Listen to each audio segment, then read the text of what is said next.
नमस्कार, TV9 भारतवर्ष के special bulletin में आपका स्वागत है। आपके साथ मैं हूं सुमेरा खान। मेरे साथ मौजूद है मेरे सहयोगी प्रतिमा, समीर और प्रीति। शुरुआत इस वक्त की बड़ी खबर के साथ। अशोक चव्हाण ने कांग्रेस से इस्तीफा दे दिया है। महाराष्ट्र के पूर्व सीएम का कांग्रेस पार्टी के सभी पदों से इस्तीफा। बीजेपी ज्वाइन कर सकते हैं अशोक चव्हाण, ऐसी अटकलें लगाई जा रही हैं। आदर्श सोसाइटी घोटाले में चव्हाण का नाम है।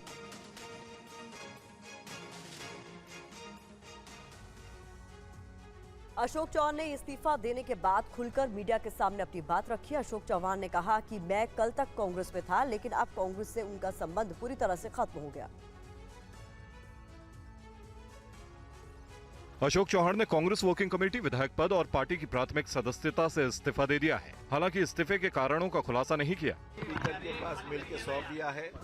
उस बाद में मैंने आज कांग्रेस वर्किंग कमेटी, कांग्रेस की प्राइमरी मेंबरशिप और हमारी जो लेजिस्लेटिव पार्टी है उसका भी इस्तीफा मैंने आज पार्टी को सुपुर्द किया है। मैंने अभी तक कोई भी पार्टी में शामिल होने का फैसला नहीं लिया है। बीजेपी में जाने की संभावनाओं को लेकर पूछे गए सवालों पर अशोक चव्हाण ने कहा कि अभी तक कोई फैसला नहीं किया है। 2 दिन के बाद मैं मेरी जो राजनीतिक भूमिका है वो स्पष्ट करूंगा। 15 को आप शामिल होंगे बीजेपी में, जो देखो, हर चीज की कोई वजह बताई नहीं जाती है और मैं कभी भी पार्टी के इंटरनल मैटर्स को चौराहे पे रखने वाला आदमी नहीं हूं। उन्होंने ये भी साफ किया कि उनके इस्तीफे का पीएम मोदी से कोई संबंध नहीं है। और अगली बड़ी खबर, कांग्रेस पार्टी के लिए खतरे की घंटी महाराष्ट्र कांग्रेस में बड़ी टूट का डर है। 12 विधायकों के पार्टी से टूटने का डर है। सोर्सेस के हवाले से यह बड़ी खबर सामने आ रही है। अशोक चव्हाण के साथ साथ 12 एमएलए भी पार्टी का दामन छोड़ सकते हैं।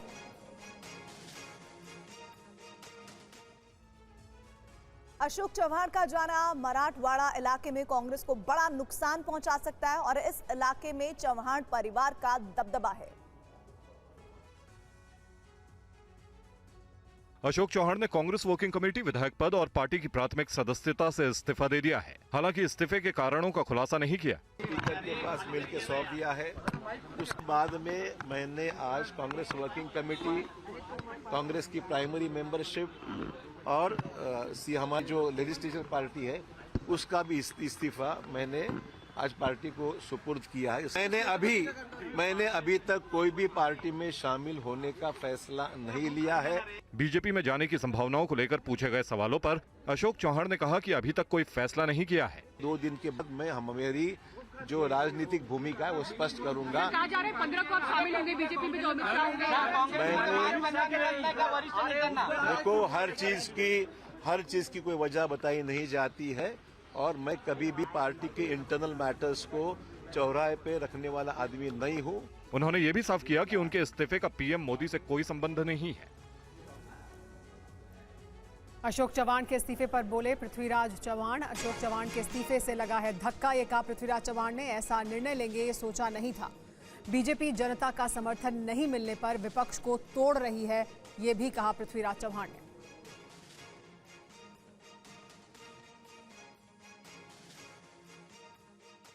अशोक राव जी चव्हाण ने पार्टी का इस्तीफा दिया है और अपने विधायक पद का भी इस्तीफा दिया है। खबर तो धक्कादायक है। चर्चाएं बहुत हो रही थी, लेकिन ऐसे कुछ निर्णय लेंगे ऐसी अपेक्षा नहीं थी, लेकिन उन्होंने ये निर्णय लिया है। उनकी क्या बाध्यता थी, उन पे क्या दबाव था, उनको क्यों ये निर्णय लेना पड़ा, इसके बारे में खुद ही वो बताएंगे। लेकिन जो भाजपा की रणनीति है, अगर जनता का समर्थन नहीं मिल रहा है तो विपक्ष को तोड़ो, विपक्ष के नेताओं को तोड़ो और किसी तरह से चुनाव जीतने की कोशिश करो। लेकिन देखिए, जो तेलंगाना में हुआ, कर्नाटक में हुआ, उसी की पुनरावृत्ति महाराष्ट्र में होने वाली है। और इस बीच एनडीए को लेकर जयंत चौधरी का भी बड़ा बयान सामने आया है। एनडीए में शामिल होगी जयंत की पार्टी आरएलडी। एनडीए के साथ जाने का जो फैसला है वो तमाम विधायकों से बातचीत के बाद लिया गया, ये कहना जयंत चौधरी का।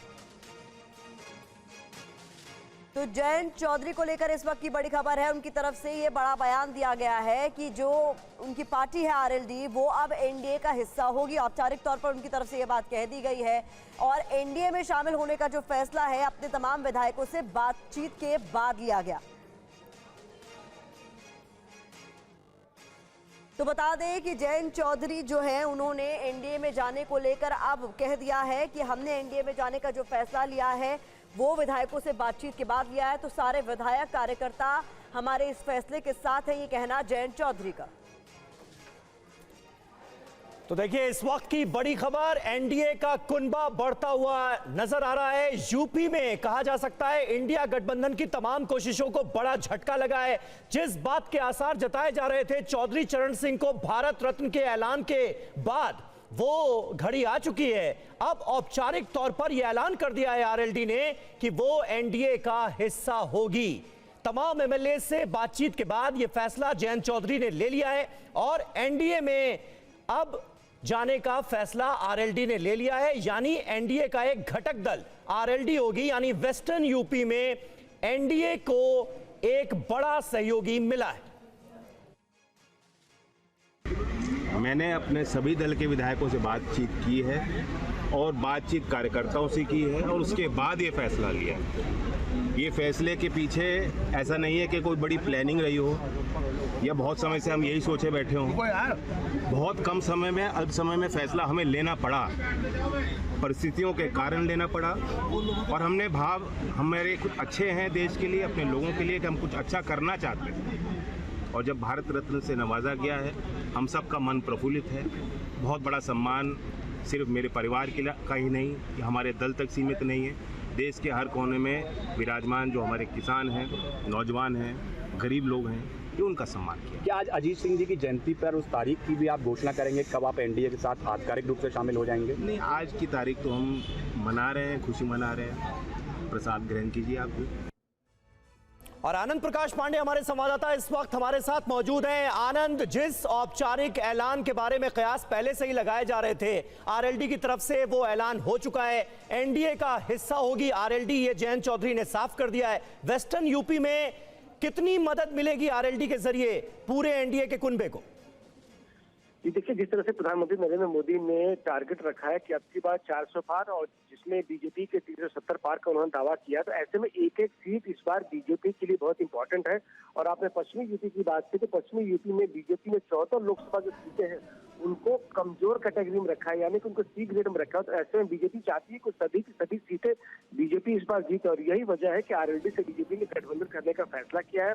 और चौधरी चरण सिंह को भारत रत्न देना हो या फिर कई कदम उठाने किसानों के लिए, उसी मकसद से किया गया ताकि किसानों की नाराजगी, जाटों की नाराजगी है उसको दूर किया जा सके। और ऐसे में अगर आप वेस्टर्न यूपी में बीजेपी जो है उसका रिजल्ट 100% रहता है, 370 पार और 400 पार का जो नारा बीजेपी ने दिया उसको पूरा किया जा सकता है। और यही वजह है कि आज जो तमाम खबरें ऐसी आ रही थी कि बीजेपी के साथ गठबंधन को लेकर आरएलडी के विधायकों के अंदर कुछ असंतोष है, तो उसको खारिज करते हुए जयंत चौधरी ने इस बात को आज कहा है कोई असंतोष नहीं है, हम एनडीए के साथ जा रहे हैं। हाँ, औपचारिक ऐलान अभी नहीं हुआ है, लेकिन संकेत बहुत पहले से दिए जा रहे थे। जयंत चौधरी भी संकेत दे चुके और आज एक बार फिर उन्होंने उसको पूछा किया और जल्द ही औपचारिक ऐलान होगा, जिसके बाद अमित शाह से बीजेपी अध्यक्ष। चलिए, बहुत बहुत शुक्रिया, बहुत बहुत शुक्रिया। पहले ही कह चुके थे जयंत चौधरी कि प्रधानमंत्री नरेंद्र मोदी ने दिल जीत लिया, अब मैं किस मुंह से उन्हें मना करूंगा। और अब वो औपचारिक ऐलान हो गया है जिसके बारे में कयास लगाए जा रहे थे। और इस बीच एक बड़ी खबर, बिहार में विश्वास प्रस्ताव पर हुई वोटिंग। फ्लोर टेस्ट में नीतीश कुमार हो गए हैं पास और नीतीश कुमार ने बहुमत हासिल कर लिया है। सरकार के पक्ष में पड़े हैं 129 वोट और आरजेडी के 3 विधायकों ने पाला भी बदल लिया। तब पता चलेगा कि हम लोगों के पक्ष में कितने हैं। शब्दों के साथ बिहार में फ्लोर टेस्ट से पहले पक्ष विपक्ष के बीच लंबी बहस हुई। आरजेडी ने नीतीश पर साथ छोड़ने का आरोप लगाया। नीतीश ने साथ छोड़ने की वजह गिनाई और आखिरकार बिहार विधानसभा में नीतीश कुमार ने बहुमत हासिल कर लिया। नीतीश कुमार के समर्थन में 129 विधायकों ने वोट किया और बिहार में एनडीए सरकार बन गई। माननीय सदस्यगण, प्रश्न यह है कि यह सभा वर्तमान राज्य मंत्रिपरिषद में विश्वास करती है। जो इस प्रस्ताव के पक्ष में है वो हाँ कहें, जो इस प्रस्ताव के विपक्ष में है वो ना कहें। मैं समझता हूं कि पक्ष में बहुमत है, प्रस्ताव स्वीकृत हुआ। एनडीए के पास पहले से 128 विधायकों का समर्थन था, उसमें एक और का इजाफा हो गया। हालांकि आज बहुमत पेश करने से पहले आरजेडी को उन्हीं के विधायकों ने झटका दिया और पार्टी के 3 विधायकों ने पाला बदल लिया। इसमें चेतन आनंद, नीलम देवी और प्रहलाद यादव शामिल थे। इस पर तेजस्वी ने कहा कि जब ये धोखा खाएंगे तो हमारे पास आएंगे। फ्लोर टेस्ट के दौरान नीतीश ने लालू राबड़ी राज की याद दिलाई और कहा कि बिहार में 2005 से पहले लोग घरों से नहीं निकलते थे। 2005 से जब हम लोगों को काम करने का मौका मिला और तब से ये 18वां साल है। अब बीच में हमने 9 महीना छोड़ करके उनको दे दिया था और फिर हम काम कर रहे हैं। अब बोलिए, मुझको आश्चर्य होता है, आप सुनना नहीं चाहते हैं? नहीं बोलिए बोले। अगर सुन लीजिए, आपको हो क्या गया है? हम सब की बात सुने हैं। अरे आप समझाइए लोगों को। शांति शांति शांति बोल रहे हैं। अभी तो हम शुरू ही कर रहे हैं। अभी शुरू कर रहे हैं। आप सुनिए, उनका कितना देर सुने हैं। शांति शांति। ये 40 मिनट इनकी बात सुने हैं। बैठ जा, बैठ जा। शांति। तो बहुमत प्रस्ताव पर चर्चा के दौरान तेजस्वी यादव ने नीतीश कुमार पर कई सवाल दागे।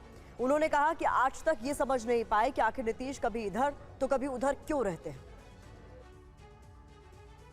हम मानते हैं कि हम वनवास नहीं आए हैं, बल्कि हमको इन्होंने भेजा है जनता के बीच उनके सुख और दुख के भागीदार बनने।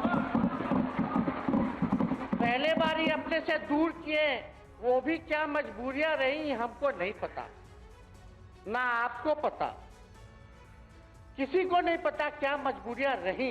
मोदी जी का गारंटी तो बहुत मजबूत वाला गारंटी है।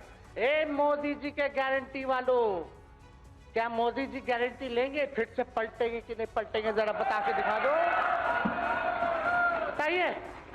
मोदी जी के गारंटी वालों बताओ, बताइए पलटेंगे कि नहीं पलटेंगे मोदी जी का गारंटी। लेकिन एक बात समझ लीजिए कि नीतीश कुमार जी आदरणीय हैं, कम से कम एक बार बता तो देते कि हम नहीं रहना चाहते जा रहे। इस बार तो आपने कुछ कहा भी नहीं।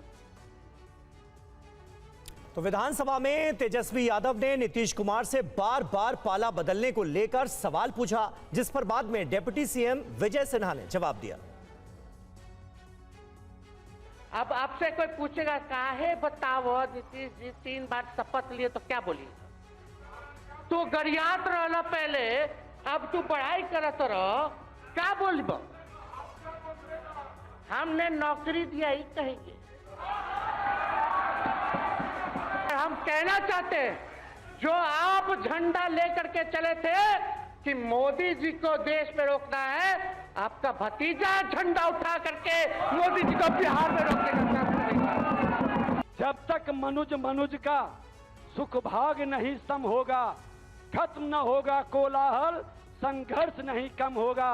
राजद के अंदर करोड़ों का मालिक विधायक को अपमानित करे, जनता बेहाल रहे, प्रतिभा का हनन करे। अरे जातीय बंधन को तोड़ करके जाति मुक्त बिहार और भ्रष्टाचार मुक्त बिहार बनाने का संकल्प लेकर हम बढ़े, नए बिहार बनाए।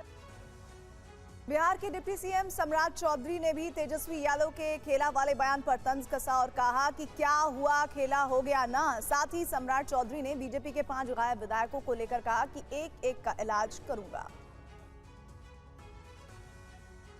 जिस दिन सरकार बदली तो कहा गर्व से कि खेला कर देंगे। ये क्या हो गया? खेला हो गया ना।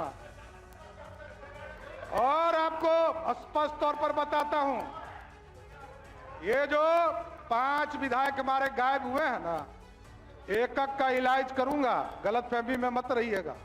आप जो माफिया राज सोचते हैं, माफिया राज बनाना चाहते हैं, बालू माफिया, शराब माफिया और जमीन माफिया, यही है आपका। ये सब पे इलाज होगा, गलतफहमी में मत रहिएगा। कांग्रेस पार्टी के युवराज जिसने लालू जी का ऑर्डिनेंस फाड़कर अब मुखिया भी लालू जी नहीं बन सकते, बस यही कारण है। कोई दूसरा गुनहगार नहीं है, हम लोग गुनहगार नहीं है, आप गुनहगार हैं। आप ही कांग्रेस पार्टी के लोगों ने लालू जी को मुखिया बनने से भी रोक दिया, यही है।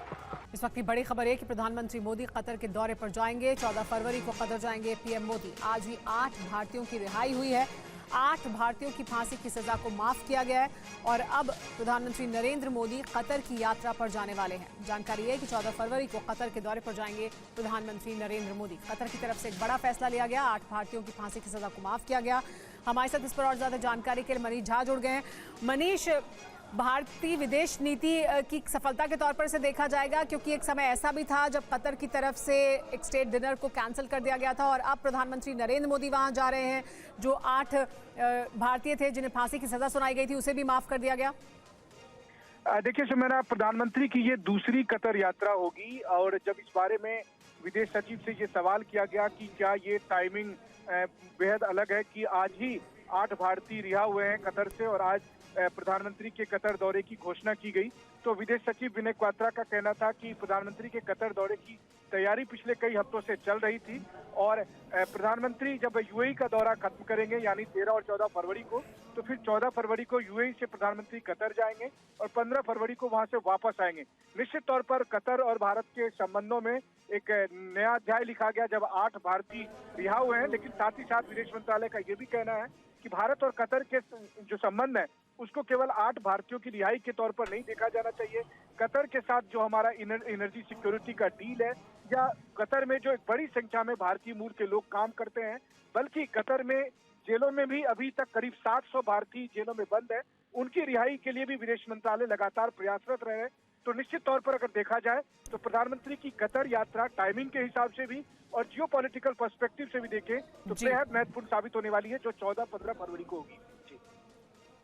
बिल्कुल मनीष, 14 फरवरी को कतर जाएंगे प्रधानमंत्री नरेंद्र मोदी, ये जानकारी इस वक्त आ रही है और इसे कैसे देखा जा रहा है, खासतौर पर कतर इसे कैसे देख रहा है, क्योंकि इतना बड़ा जो डेवलपमेंट हुआ, जिस तरह से 8 भारतीयों की फांसी की सजा जो है वो पहले उम्र कैद में तब्दील होती है और उसके बाद वो उनकी सजा माफ की जाती है, वो उनकी घर वापसी होती है और उसके बाद प्रधानमंत्री नरेंद्र मोदी वहां पहुंच रहे हैं, तो एक तरह का वो शुक्रिया वाला जेस्चर भी है क्या इस यात्रा में? देखिए, 8 भारतीयों की रिहाई को लेकर चाहे विदेश मंत्रालय का बयान देखें आप या फिर विदेश सचिव का भी बयान देखें तो यही कहा गया कि हम कतर के अमीर के आभारी हैं, उन्होंने इन 8 भारतीय नागरिकों को रिहा किया है। निश्चित तौर पर लेकिन भारत और कतर के संबंधों में अगर आप देखें तो जिस तरह से दिसंबर में कतर के अमीर से प्रधानमंत्री मोदी की मुलाकात हुई थी दुबई में और फिर अब उनका ये दूसरी बार है जब वो कतर जा रहे हैं प्रधानमंत्री मोदी, और भारत और कतर के बीच एनर्जी सिक्योरिटी को लेकर जो कई समझौते हुए हैं उस संदर्भ में अगर आप देखें तो निश्चित तौर पर टाइमिंग भले ही महत्वपूर्ण है कि सुबह में रिहाई होती है, शाम में घोषणा होती है कि प्रधानमंत्री जाएंगे, लेकिन हाँ, प्रधानमंत्री का यह दौरा मध्य पूर्व का जो उनका फॉरेन पॉलिसी में इम्पोर्टेंट स्टेप है उसी से संबंधित है। बहुत शुक्रिया इस तमाम जानकारी के लिए मनीष, आप लगातार नजर बनाए रखें।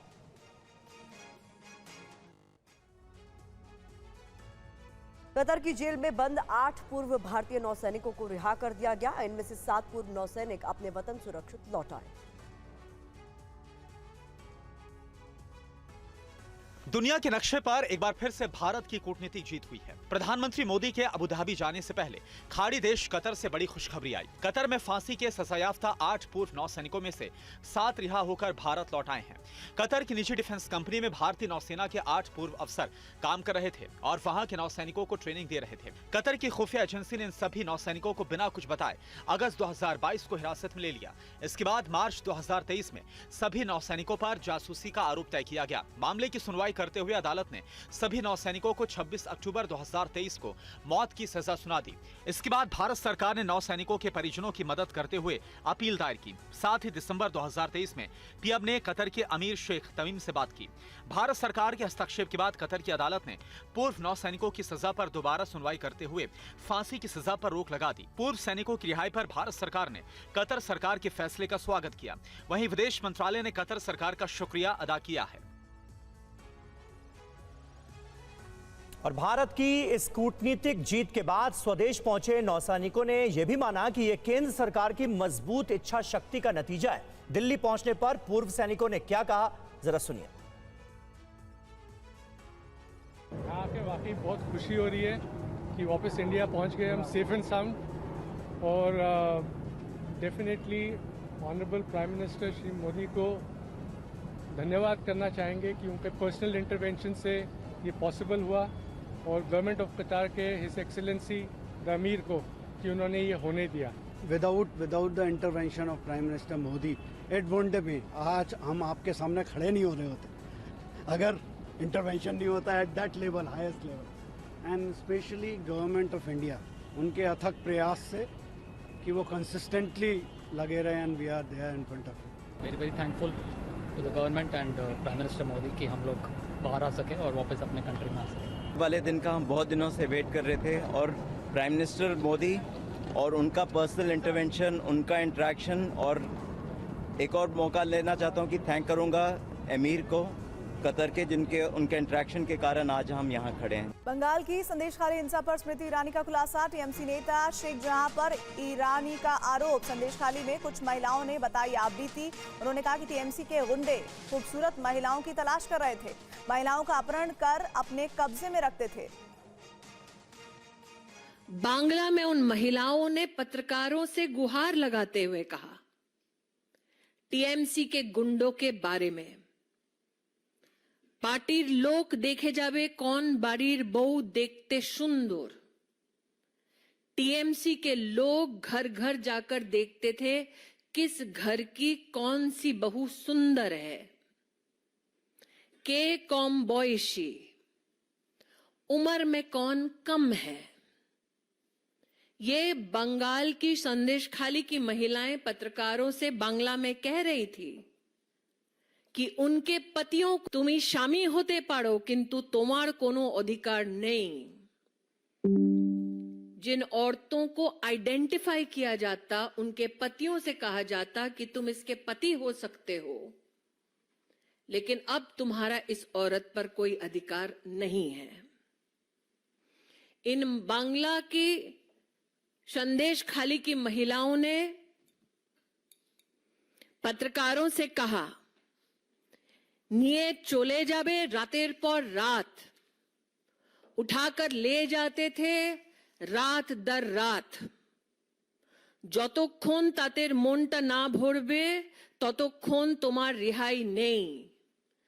जब तक टीएमसी के इन गुंडों का मन नहीं भरता था, तब तक इन औरतों को रिहा नहीं किया जाता था।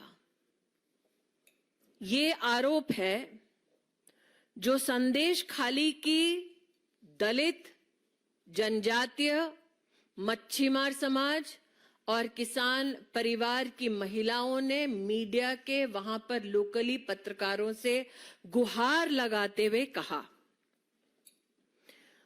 आज इन महिलाओं के अगर वक्तव्य को आप बांग्ला में सुने तो उनका ये कहना है कि विशेष रूप से हिंदू परिवारों में आकर महिलाओं को टीएमसी के गुंडे चिन्हित करके जाते।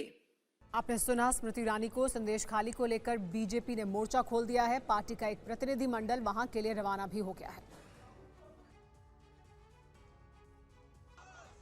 पश्चिम बंगाल में संदेशखाली का मुद्दा प्रदेश के राजनीतिक विवाद में बदल गया है। प्रश्नकाल के दौरान बीजेपी विधायकों ने उत्तर 24 परगना जिले के संदेशखाली में अशांति को लेकर ममता सरकार के खिलाफ नारेबाजी शुरू कर दी। ममता सरकार के खिलाफ विरोध करने पर विधानसभा में नेता प्रतिपक्ष शुवेंदु अधिकारी समेत बीजेपी के 6 विधायकों को शेष सत्र के लिए निलंबित कर दिया गया। निलंबन के बाद बीजेपी नेता शुवेंदु अधिकारी ने कहा कि महिलाओं की सुरक्षा के लिए बीजेपी आवाज उठाना जारी रखेगी। संदेशखाली का हमारी देवी शक्ति, मातृशक्ति, उसके लिए आवाज उठाने के लिए हम लोग को सस्पेंड क्यों, जेल के अंदर डाल दे, फांसी में चढ़ा दे, कोई दिक्कत नहीं। माता का इज्जत के लूटने वाले के खिलाफ बीजेपी का आवाज बुलंद रहेगी। इसके बाद शुवेंदु अधिकारी के नेतृत्व में बीजेपी विधायकों का प्रतिनिधिमंडल विधानसभा से संदेशखाली के लिए रवाना हुआ। पश्चिम बंगाल के राज्यपाल सीवी आनंद बोस आज संदेशखाली में हालात का जायजा लेने पहुंचे। इस बीच उनको विरोध का भी सामना करना पड़ा। पश्चिम बंगाल के संदेशखाली में आज अचानक राजनीतिक सरगर्मी बढ़ गई। पश्चिम बंगाल के गवर्नर सीवी आनंद बोस हालात का जायजा लेने संदेशखाली पहुंचे। राज्यपाल सीवी आनंद बोस के काफिले को टीएमसी के कार्यकर्ताओं ने संदेशखाली पहुंचने से पहले ही रोक दिया। नॉर्थ 24 परगना जिले के संदेशखाली में तृणमूल कांग्रेस नेताओं के कथित उत्पीड़न और अत्याचार के खिलाफ स्थानीय महिलाएं विरोध प्रदर्शन कर रही हैं। गौरतलब है कि राज्यपाल पहले ही ममता सरकार से संदेशखाली की स्थिति पर रिपोर्ट मांग चुके हैं। बोस ने कहा कि मैंने जो देखा वो भयावह, स्तब्ध करने वाला और मेरी अंतरात्मा को हिला देने वाला था। मैंने वो कुछ देखा जो कभी नहीं देखना चाहिए था। मैंने कई चीजें सुनी थी जो कभी नहीं सुननी चाहिए थी। मुझे विश्वास नहीं हो रहा कि कवि गुरु रविंद्रनाथ टैगोर की भूमि पर यह सब हुआ। राज्यपाल ने कहा कि वो संविधान के प्रावधानों के तहत कानून के अनुसार इससे लड़ेंगे।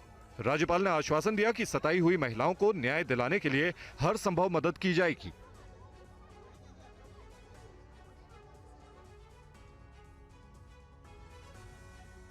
और प्रधानमंत्री मोदी ने आज 1 लाख से ज्यादा नियुक्ति पत्र बांटे। कई विभागों में ये नियुक्तियां की गई हैं। प्रधानमंत्री ने कर्मयोगी भवन की भी आधारशिला आज रखी।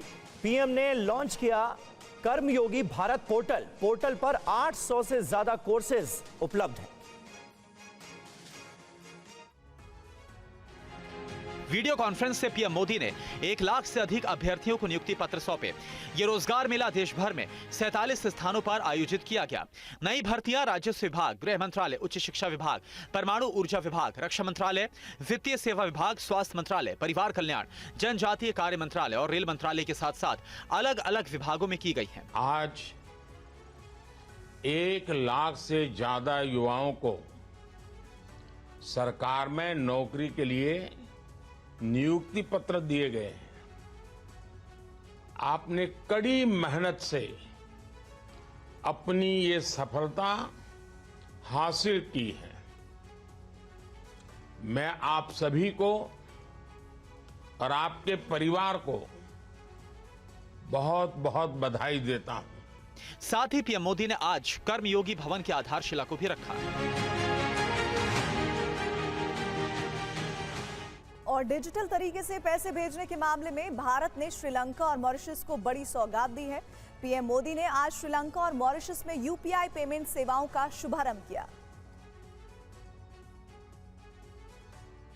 भारत का यूपीआई पेमेंट ग्लोबल बनता जा रहा है। भारत के यूपीआई पेमेंट से अब आप फ्रांस के बाद श्रीलंका और मॉरिशस में भी यूपीआई से पेमेंट कर सकेंगे। आज प्रधानमंत्री नरेंद्र मोदी ने श्रीलंका के राष्ट्रपति रानिल विक्रमसिंघे और मॉरिशस के प्रधानमंत्री प्रविंद जगन्नाथ ने वीडियो कॉन्फ्रेंसिंग के जरिए इसकी शुरुआत की।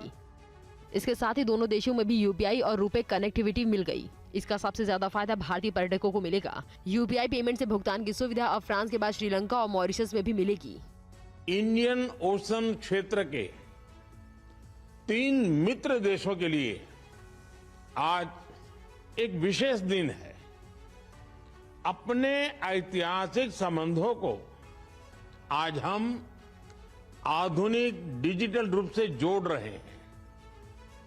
ये हमारे लोगों के विकास के लिए हमारे कमिटमेंट का प्रमाण है। बीजेपी में शामिल हुई एनसी की पूर्व एमएलसी शहनाज गनई जितेंद्र सिंह ने दिलाई प्राथमिकता सदस्यता। बीजेपी ने शामिल होने के बाद शहनाज का बयान सामने आया। बीजेपी ने एसटी कम्युनिटी की मांग पूरी की है, कहा शहनाज। चाहे गरीब हो, चाहे वो किसान हो, चाहे युवा हो या महिला हो, सबका सशक्तिकरण जो है वो नरेंद्र भाई मोदी जी के नेतृत्व में चल रही भाजपा सरकार ने किया और ऐसे ऐतिहासिक कदम उठाए जिसने पूरी जम्मू कश्मीर की जनता को इस विश्वास में डाल दिया है कि यही एक सरकार है जो उनकी भलाई के लिए, उनकी कामयाबी के लिए, उनकी मजबूती के लिए आगे काम कर सकती है, क्योंकि नरेंद्र भाई मोदी जी की कथनी और करनी में कोई फर्क नहीं। दिल्ली के मुख्यमंत्री अरविंद केजरीवाल आज अयोध्या पहुंचे और रामलला के दर्शन किए। साथ ही पंजाब के मुख्यमंत्री भगवंत मान ने भी राम मंदिर में पूजा अर्चना की।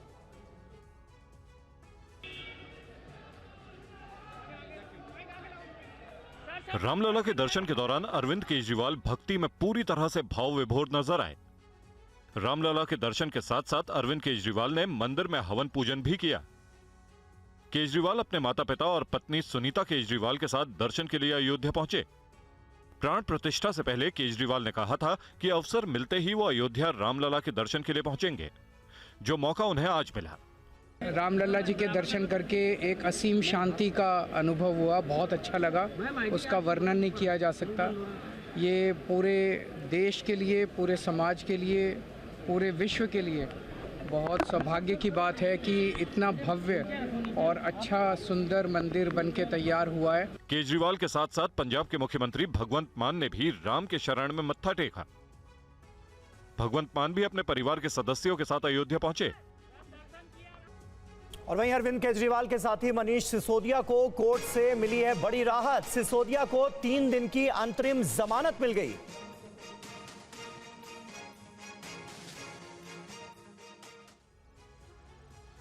और 13 फरवरी को पंजाब के किसान हरियाणा होते हुए दिल्ली कूच की तैयारी में हैं। गुरुवार को केंद्रीय मंत्री से हुई बातचीत में किसानों की मांगों पर पूरी तरह सहमति नहीं बन पाई थी।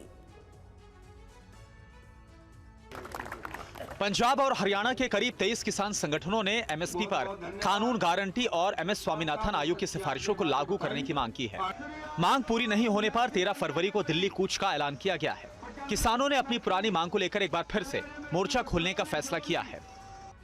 खरीद की गारंटी, एमएसपी की गारंटी, पुरानी पेंशन योजना बहाल हो, न्यूनतम वेतन 26,000 प्रतिमाह, कृषि लागत कम हो, महंगाई पर रोक लगे, कर्ज माफी का ऐलान, उद्योगों का निजीकरण रुके, मजदूर विरोधी 4 श्रम कानून हटे, खुदरा कारोबार में कॉर्पोरेट एंट्री नहीं, नई शिक्षा नीति 2020 रद्द हो। हालांकि केंद्र सरकार ने किसानों की मांगों को लेकर आज एक बार फिर से बातचीत का न्योता दिया है, लेकिन भारतीय किसान यूनियन के अध्यक्ष नरेश टिकैत ने केंद्र सरकार पर वादा खिलाफी का आरोप लगा दिया है। आंदोलन चलते रहेंगे। 2014 में वो भी बात हमारी ध्यान है, प्रधानमंत्री जी ने 450 रुपये क्विंटल का रेट कहा था। 450 प्रधानमंत्री है, देश के राजा है, मैं झूठ क्यों बोल रहे? मैं हमने वोट दे दी उन्हें, मेरे साथ झूठ बोल लिया 10 साल। आस्था ट्रेन पर पथराव में 2 गिरफ्तार हो गए। गुजरात से अयोध्या आ रही ट्रेन पर पथराव किया गया था। महाराष्ट्र के नंदुरबार के पास हुई ये वारदात। हर एंगल से इस पूरे मामले की जांच की जा रही है।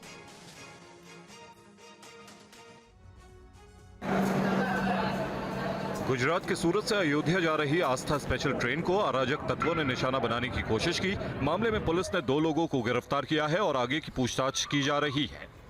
रविवार रात को महाराष्ट्र के नंदुरबार में इस ट्रेन पर पथराव किया गया। सूरत से ये ट्रेन रात 8 बजे अयोध्या के लिए रवाना हुई थी। जैसे ही ट्रेन नंदुरबार पहुंची तो रात में करीब 11:15 बजे ट्रेन पर पथराव होने लगा। ट्रेन में सवार पैसेंजर घबरा गए और तुरंत ट्रेन की खिड़की दरवाजे बंद किए। हालांकि किसी के घायल होने की सूचना नहीं है। ट्रेन में कुल 1340 यात्री सवार थे। कल रेल राज्य मंत्री दर्शना जरदोश ने खुद ट्रेन को हरी झंडी दिखाकर रवाना किया था। पैसेंजर्स ने बताया कि ट्रेन की कई बोगियों पर एक साथ कई जगह से पत्थर फेंके जा रहे थे। सूचना मिलते ही जीआरपी और आरपीएफ का दस्ता भी मौके पर पहुंच गया था।